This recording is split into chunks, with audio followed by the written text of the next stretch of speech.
felt it would give us the best access to the strongest possible group of senior insurance decision makers. Insurtech Insights is a must-do conference, I think, for the network that is built here.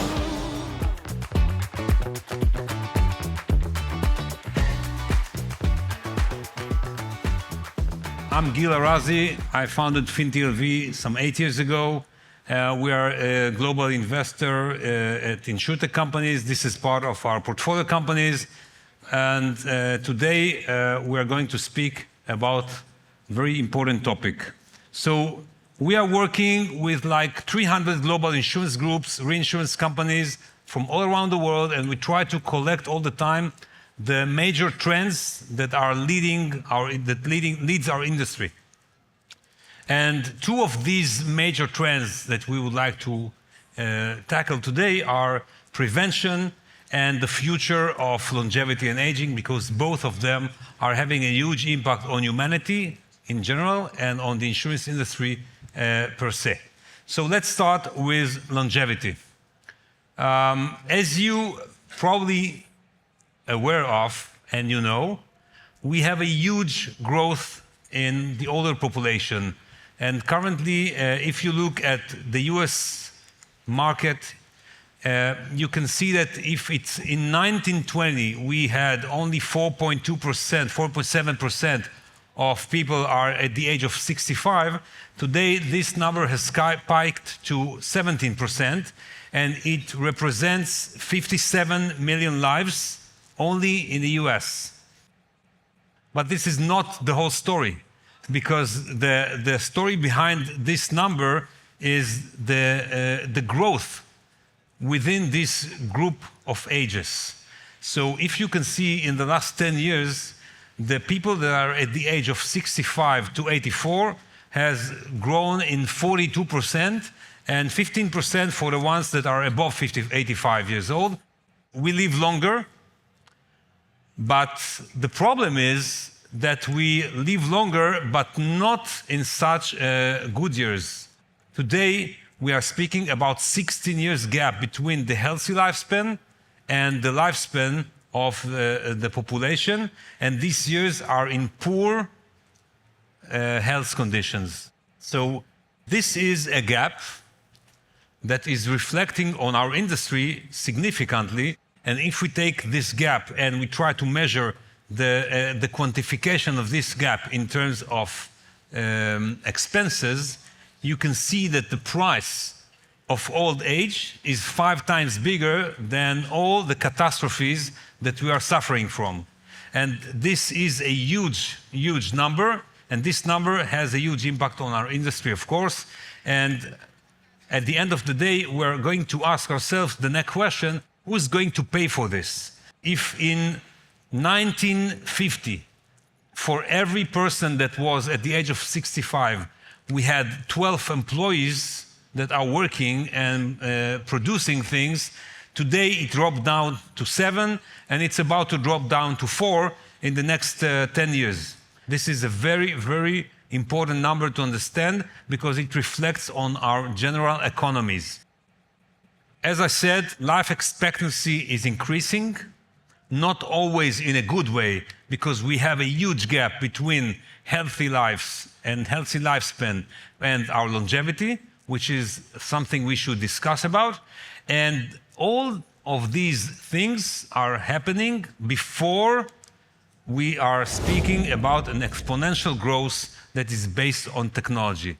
We know that on the medical side, we have a huge knowledge and understandings that is not yet being translated to our day-to-day lives, which is going to impact our lives, our longevity, and our healthy lifespan.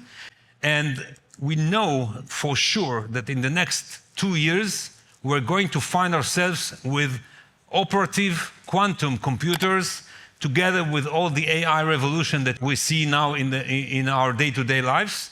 And this is all together going to bring us to an inflection point. So we have a few things waiting for us. First of all, we're going to see changes in the society based on the changes on the longevity and aging.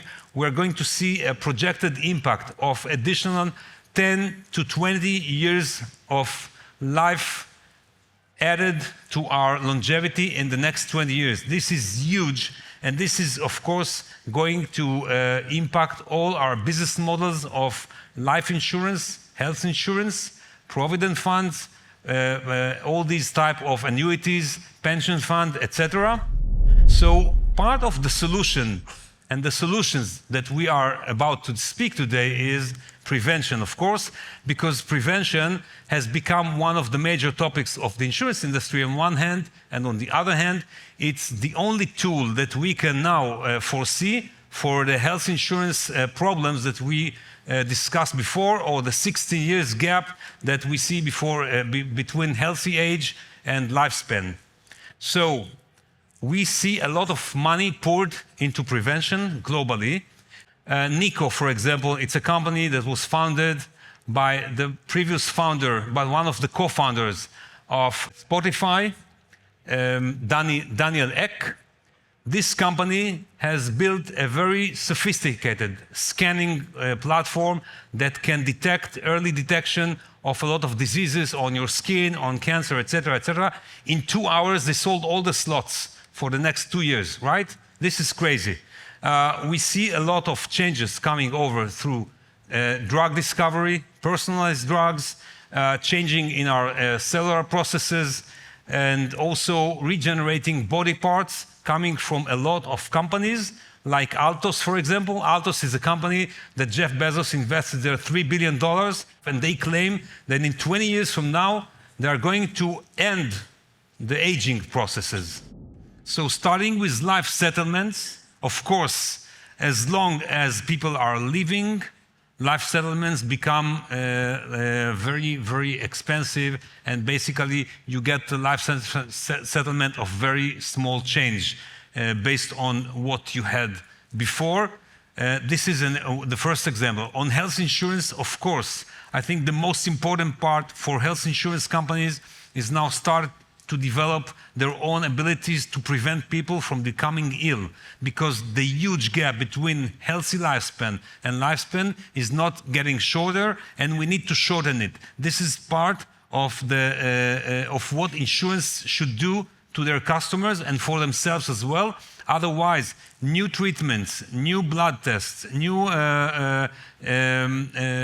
changes that are coming from the FDA, etc., will kill our business models as health insurance companies. We need to find ways to cope with all these changes. Wealth management, of course, people would live longer, and they would need to get prepared to use their assets in a way that will enable them to afford their living, which means they would need to work more years, more careers, and they would need to save more money and to change their investment thesis even on their own. And this is part of the changes that we're going to see in wealth management. The huge impact of this is going to be on the annuities market and the pension funds market, because if you had an annuity and you had an agreement with your insurance companies on your annuity, and suddenly life expectancy is getting much longer, then these annuities are going to be broken. And basically, companies might find themselves without enough capital to basically pay these annuities. And on the pension fund, the same. If you are on a pension fund, it's like a mutual. And as a mutual, if you have an actuarial balance sheet which is different, you might find yourself having very, very small pension instead of what you have expected for. And this is why, again, we should start thinking on our wealth management on this part. And this is why we are here today. Insurance companies need to lead the change in this. Otherwise, it will be very difficult in the next decade or two. Thank you very much.